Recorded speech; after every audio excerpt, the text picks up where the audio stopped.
Hello and welcome to my second daily vlog. As I did the introduction yesterday, today I want to get on and really start getting into the vlogging side of life.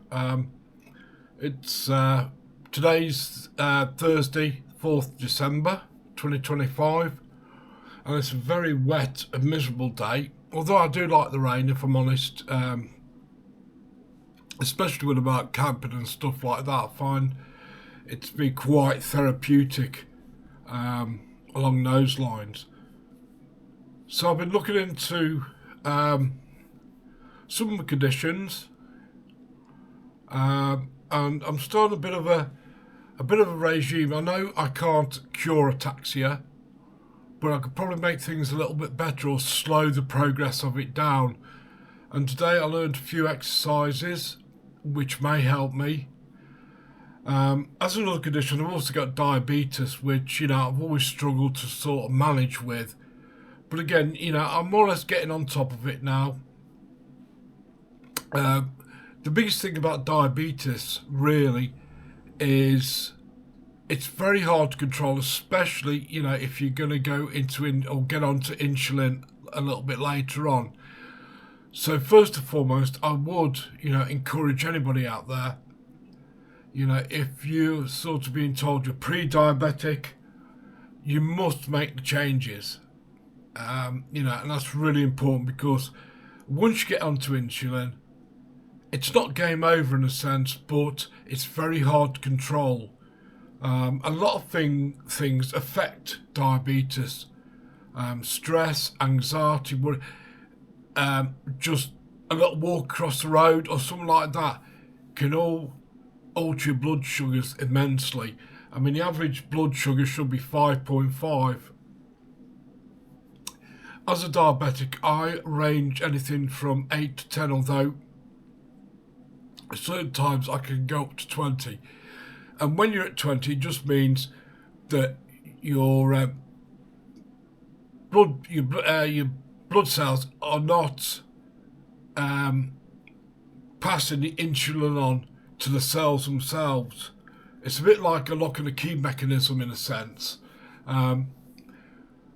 You have something to eat, obviously that is turned then into a sugar in your body, for want of a better word. Okay, and I want to keep it really simple. There's all technical terms and stuff like that. Okay, but this sugar then gets transported around your body. And what should happen is receptors on your cells should link up with the blood sugar, the sugar which is in your blood, lock in and feed the cell. Okay, but one of the things which happen, you can have insulin resistance, which means the mechanism, the insulin itself, no longer fits that key properly into it, and meaning the cells can't take sugar. Or you have a lack of insulin. Your body just simply doesn't produce enough. So in both cases, really, you have to introduce insulin, which isn't being damaged, because it comes from the pancreas. And if the pancreas is damaged in some way, then insulin's going to be misformed. So again, you can't get that locking mechanism to lock in onto the cells themselves, which need the insulin, which need the sugar, if you like.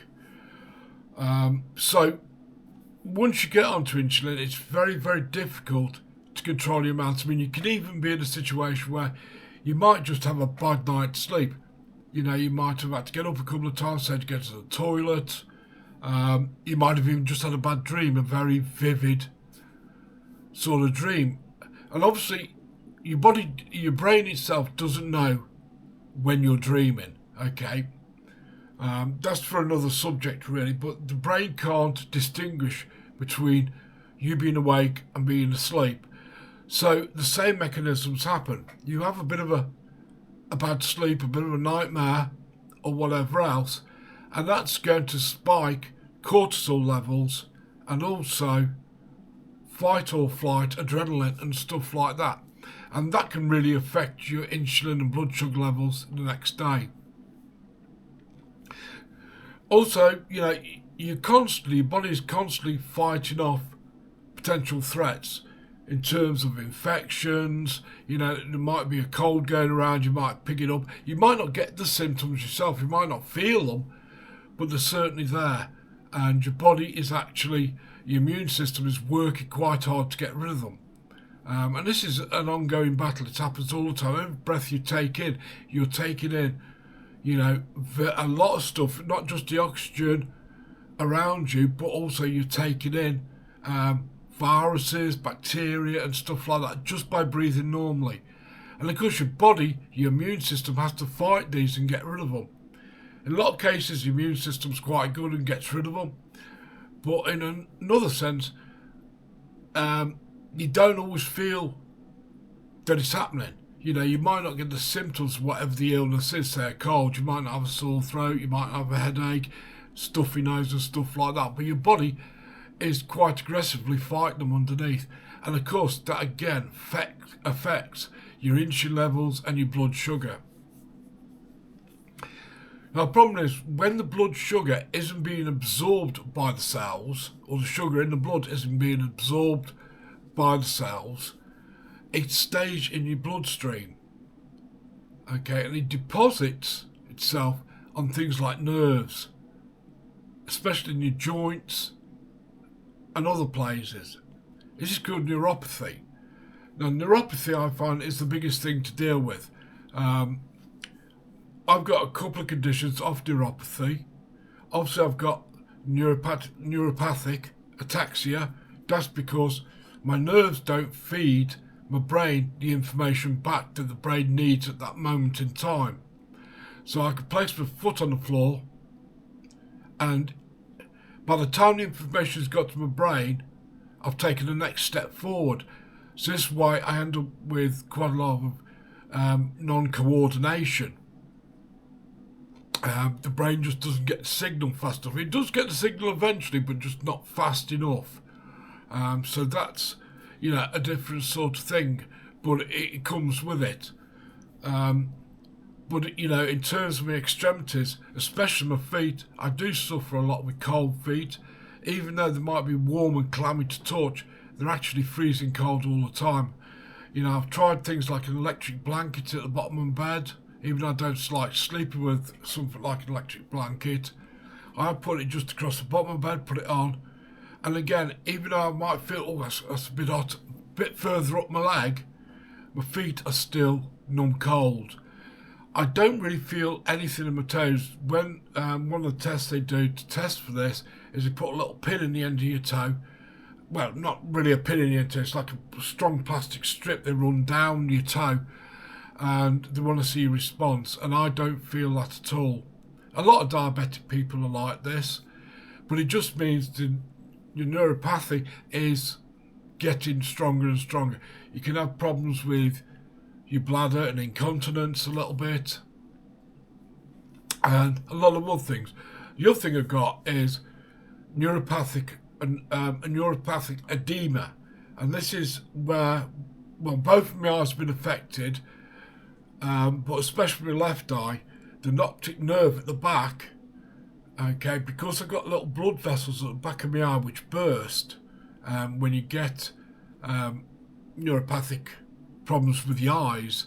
They burst, and this fluid runs into the optic nerve, and imagine optic nerves, say about that wide. It sort of crushes it down around the outside of the eye, so it crushes your optic nerve down, and this causes the fact that you can't see properly. If I was to close both my eyes, just open my left eye and look at things, I can't see straight lines. Everything's sort of wiggly all over the place, and it's a bit more in terms of looking at things, and you see things more black and white. When I get up in the morning, the left eye is very blurred and it feels blurred. I know that might sound a bit strange, but it actually feels different. So consequently, I have to have an injection in the eye for that, and it's not very pleasant having an injection in the eye at all, trust me. You're not asleep for it. I'm meant to have it once a month. But if you're on antibiotics for anything else, or you've got a certain condition, okay, you can't have the injection. They are expensive. So, that's a big downside of it. But what I want to do is I'm going to be doing some exercises which may help with my balance a bit, and it might help in terms of my sight a little bit, because obviously I don't want to lose my sight, but the injections I'm having aren't making any difference. But as they assure me, it just means it's stopping the condition from getting worse. But it's certainly not very nice. Also, I've lost, quite a lot of teeth.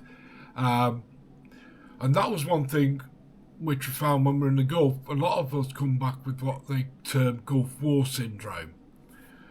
And there's a lot of sort of theories about it, but one of the main ones, and one which has been researched, not by us, but by the Americans, our MOD won't admit to anything. They don't want to pay out to soldiers. They really do have a bad vibe when it comes to veterans. The government, the MOD, they certainly don't look after veterans, that's for sure.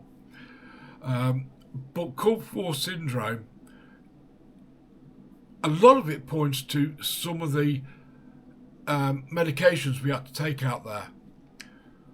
Part of a soldier, you have to train to work in radioactive, chemical, biological agents. You have to train in those theatres of conflict. Now, one of the things which is the biggest killer out there, obviously a nuclear bomb going off, if you're too close to it, that's going to take you out. But, the radiation is not good. There's not a massive amount you can do about that apart from get underground, get cover and stuff. But it's the nerve agents which they use and the chemical, biological stuff.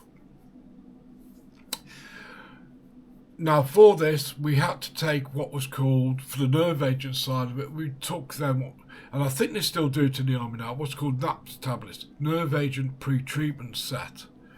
Now, what this does, if you imagine that's a nerve, okay, what it does, it puts a coating around the nerve, all right, and that coating, it won't stop the nerve agent getting through, but it gives you a few more seconds. When we were training, we were told you've got about 5 to 8 seconds to get your respirator on. So, you hear gas, gas, gas. You turn away from the wind, so the wind's not hitting you in the face. Put your gas mask on, blow out, shouting gas, gas, gas. And you've got to do this in a very quick amount of time and then get, full coverage on yourself, because obviously nerve agent doesn't just go through the mouth. It can absorb through the skin and stuff. Like I say, I think it was 7 seconds or something. It might have changed now. But I'm sure it was 7 seconds, from the moment to be doing gas, gas, gas, to getting into your pouch, getting your respirator out, getting on your face, getting over your head and blowing out. What it did, it gave you a bit more time, around about 10 to 15 seconds longer. Obviously, if you're taking these NAPS tablets. And these NAPS tablets, they did upset your stomach. It didn't make you feel too well, but it's been claimed now, where people have done some research into it, that it's the coating around the nerves which doesn't go in a lot of cases, which can go to some way explaining, why certain organs in your body start suffering and shutting down a little bit, like the pancreas as an example. Not to mention, things in the brain, which again I'm not going to go into at the moment. But obviously, where the nerves are going around the pancreas is quite susceptible to it. Okay, and the nerve agent, NAPS tablet, should I say, because of this coating they put around the nerves, can affect that. Of course, trying to prove anything is very difficult. You're in a really no-win situation, especially, in Great Britain with the MOD as it is. They've locked our medical records away, and I think it's in 60 years they can be brought back out again. But it's ironic, we go to request our medical records, which is what you want us to do if you get a war pension or anything. And mysteriously, when you get your war records, it says some of your records are missing or destroyed. And there's two excuses they have for it. It either fell off the side of a ship in a container when they were being transported to and from the Gulf, should I say. That seems highly suspicious to me. Or it's a warehouse fire. Just as suspicious, really, because, my medical records, they're all typed out. They're also been done on the computer. So, I don't think that's valid. They don't keep paper records anymore. It's all on digital. And certainly, from when I served, it was digital then. If you went in, you had what was called pull-eames, where you just have to go through it, look at it and sign it every year. And it just makes sure all your information is up to date. Your qualifications are all up to date. They haven't missed anything. And they just used to be printed out off PC. They also talked about vaccinations we have. And a lot of us didn't end up with the vaccinations which we had in the Gulf actually being put on there. It wasn't told that we had NAPS tablets or anything else. Mysteriously, again, all that information suddenly went missing. So, it's not a conspiracy. It's happened to hundreds of us. I think now, with having Gulf, I've been fairly lucky with it. It's been a slow onset with me, although a gradual one. How much it contributed towards a stroke, I don't know. It's something I'm never probably going to ever find out. It's a bit like I could associate it to my COVID jab because I had that and 6 hours later, while I was asleep, I had a stroke. But again, they're not going to tell you this information, even though there's, all sorts of things going on about it. They're not going to tell you. So yeah, you've got those things sort of going on, and they affect your gut lining and stuff like that. And I've had most of the problems as you go through. If you were to look at the Gulf War syndrome and the symptoms identification list, I tick more or less every box on there. I'm not saying this to look for sympathy or anything. I know there's a lot of lads out there who have the same, and they suffer from it. And also it causes mental health conditions. Whether it's an actual cause towards PTSD or not, but it certainly causes depression. And of course, a lot of these things went on, and unfortunately, they become more genetic and they're passed on more likely to our children in terms of autism, dyslexia, and stuff like that. It's a sad tale, and unfortunately, like I said, the British government, being a British government, will not hold responsibility. They obviously want us all to die first before they release the medical records and other stuff, to tell us what we did take, what was out there, and for people to be able to put two and two together, professionals put two and two together and say, right, well, this obviously caused this. So it's one of those things. A lot of people said, did I enjoy being in the army? Yeah, I did. I absolutely loved being in the armed forces. It was a great life. Well, it was then. I don't know how it is nowadays. But, at the end of the day, it was like you started at 8:30 in the morning, you finished at about 4 o'clock. Okay, as a single soldier, you get 3 meals a day. You get a full breakfast. You get like a fish and chip or burger and chip or whatever dinner, and then you get like a carvery sort of thing if you wanted, or a curry or something like that for your evening meal, and basically you're getting clothed, you're getting housed, and yes, you pay a little bit out of that, your wages go towards that, but the price is absolutely minimal for what you get. You're given your clothing, which in most cases is good clothing. It's not always the best, but it's good. You haven't got to supply your own work clothes or anything like that. And really, you could be in a situation, if you haven't got anything else to pay out, all that money which is coming in, which you're getting while you're in there, you only need to go use it for a couple of beers at a night time, packet of fags or something like that. And other, basic sundries which you need throughout the week, obviously shaving foam, soap, shampoo or something, not that I use shampoo, but things like that. So you could ideally be left with a lot of money or be able to save a lot of money while you were in, but I enjoyed comradeship more than anything, people say, well, well done, Steve, you're one of those guys, Queen and country, because it's Queen then, it wasn't the King, Queen and country. It was never really about Queen or country for me. Yes, I honour the Union Jack, I am a patriot, and I honour that to the Union Jack and stuff like that, but for me, I never fought for Queen and country. When I was there going out to war and places like that, I didn't think, this is for my country, come on, let's get it. I was there for my mates. We've got no choice where we went. At the end of the day, we just follow orders. We weren't always told the whole truth about it, about this might be political or whatever else. We were just told to go and do what we go and do. And, we went out there, and when we were out there, we could be plonked right in the middle of somewhere really bad, actually, and I'm not going to stand there and say, oh, this is for Queen and country. I'm thinking, no, I'm fighting for my mates, which is what we all did. We all fought for each other.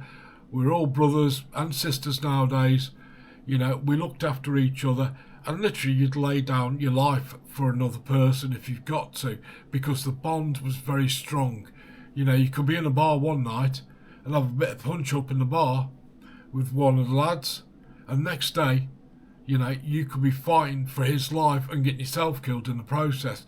That's what it's like, and that comradeship which we had, it was a bit brutal at times. The banter, I will say, fairly calm. It was certainly not politically correct in some of the things which were said, but some of the things we got up to, it was funny, it was a good laugh.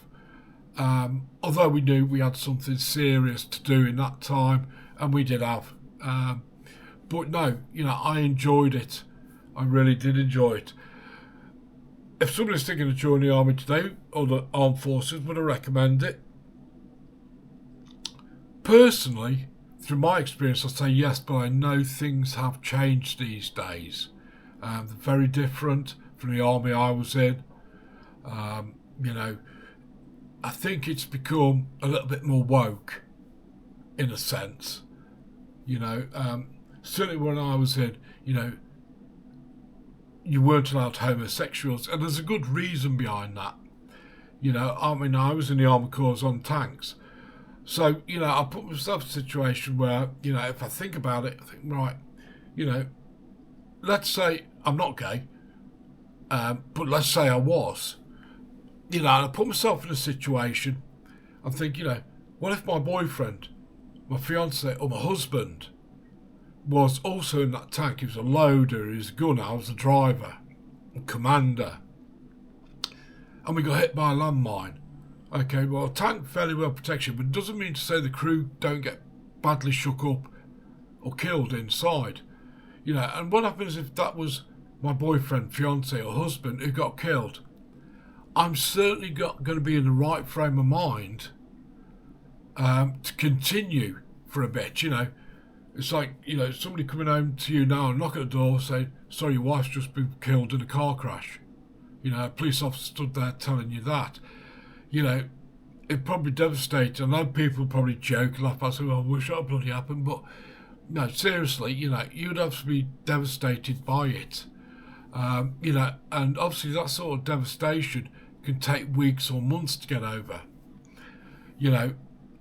As a soldier, I think you've got enough to work about, in terms of if a mate gets hit, wounded, killed, or more, blown up or something, we have to carry on. Yes, obviously we jump in, we do whatever first aid we can, get them out of the situation. Okay, but, unfortunately when somebody dies, we might just cover them with a top or a poncho or something quick, but we've got to move on. We've got to keep fighting. And you've got to put all that to the back of your mind and focus on the job in front of you. And yeah, that did happen to me.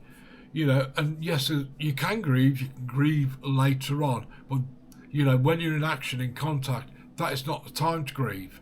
And you've got to get on with it. If you break down, you start grieving, you're really upset, what's happened has really affected you, you're not going to be fit for purpose. You know, and as they always say, the army is like one big engine, and all soldiers are a cog in that engine. You take one cog out and the whole engine can go down, a weak link in the chain, and you can't afford that. So like I say, I'm not gay, I'm not homophobic though, but I would say, you know, I think it was a very, very bad idea for the armed forces to say, okay, well, we can accept people are going to be gay and we better start accepting them because otherwise it's going to be human rights and stuff like that. I think it's the worst mistake they ever made. It didn't happen while I was in. You know, anybody who's found to be homosexual when I was in were dishonourably discharged and was sent to military jail, Colchester, for until a discharge sort of thing, because it was that serious. But at the end of the day, I do think there's some merit in it, you know, because like I say, if I was on the battlefield, say my husband, I've got to report my husband's I'm going to be too much grief, too much of a mental state to do my job properly. And that doesn't mean just one person unfortunately has been killed, but it means another one's gone down with grief. So that's two people off the battlefield, two cogs out of the machine, and you've got to replace them. You know, and you can't do that, especially when you're right up front. You know, replacements coming through can take days sometimes. So this is why I think it's a really bad idea and it shouldn't have happened. But unfortunately, the powers to be see fit that it does happen. So, you know, this is really what I'm doing a vlog about today, you know, just talking about that. Now, with that in mind, would I recommend somebody join the army? Not today, I wouldn't. Especially seeing how the MOD has treated me since I come out. Basically, they just wash their hands of me. You know, goodbye, see you later, and that's it. You know, if you do get, like I've got, believe it or not, I went for a war pension. I've been in hospital sometimes, a couple of times with PTSD, where I had to go in for a respite to be calmed down and everything. I got quite bad depression. PTSD was the worst though. Even though they didn't do anything in the hospital, I went. When I come out, I went to a charity. They said, "Oh, you go for your war pension, you'll be able to claim it because you've had PTSD. It's on your medical records, civilian medical records." Even when I went for my interview, and my assessment for war pension, I walked out and they said, "No, we can't see any evidence of PTSD," even though I've been in hospital twice for PTSD, and PTSD doesn't go away. You can learn to manage it, but it's something you can't really cure. Management of it is the cure, if you like. Anyway, they sent my assessment through to me, said the only thing they would pay out for, and I was looking, this was about 6-7 years ago, and I was exactly the same up top as I am now, apart from a beard. They said you could claim for dandruff. Make sense? I've been bald since I've been about 25. I'm 56 now. Okay? And that's the only thing they would pay out for. They would say there's no evidence of PTSD, even though somebody more qualified than them, a psychiatrist, okay, I said you have PTSD, you need to go into the hospital for a little bit just for respite to bring you back down again to earth. That wasn't looked at, they refused to look at it. And I've heard a few blokes, you know, they can question the decision, they could go to tribunal or something like that, but again, they have such high-powered solicitors in there, guys go in and they come out absolutely obliterated. Fortunately, you know, I got benefits through PIP. They did recognise Gulf War syndrome, they did recognise PTSD, you know, and also obviously the fact I've got ataxia, you know, they recognise that. So I do get PIP now, enhanced rate, which is great because I am disabled, you know, I struggle to walk, and that's why I started this video saying I've learned a few exercises to keep me going, just to stop the pace at which things are going on with me, you know, to try and slow these symptoms down. You know, I've gone from walking easily just off my back, going 14, 15 miles, just like that, up side of mountains or whatever, to now, you know, I struggle to walk down the end of the road and back, you know, 200-300 metres, my left leg's dragging on the floor a bit, I'm starting to stumble. And again, this is all due to the ataxia, because I have to really focus and concentrate. I walk very slowly now because I have to focus where each foot is going, and that's a lot of mental concentration. So, you know, you get very tired, very fatigued very, very quickly. You know, and that's a big problem. That's one of the things I faced today more than anything else. But like I said, the video is not about me. You know, I'm not looking for sympathy or anything. I just want to explain a bit about, you know, my life story, sort of thoughts which go through my head.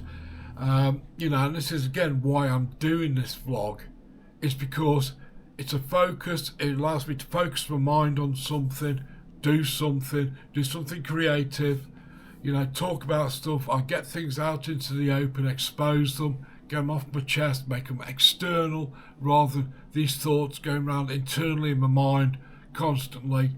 You know, I can get it out there, and I find it really does help. So I'm going to leave it there today. I've just come on to 30 minutes, so that's long enough for today. But thanks for watching, and I'll do another vlog again tomorrow. Not sure what I'm going to be talking about tomorrow. Hopefully we might be able to get out to take Pagan for a walk. You know, it's a really cold, wet, rainy day today. It hasn't stopped raining since about 4 o'clock this morning, so it's too wet to take. It's just going to get absolutely filthy. So yeah, it's a bit unfortunate. You know, I do miss it when I can't take him out for a walk, but it's the way it is. So once again, thanks for watching, and I'll see you again tomorrow. Thank you for now.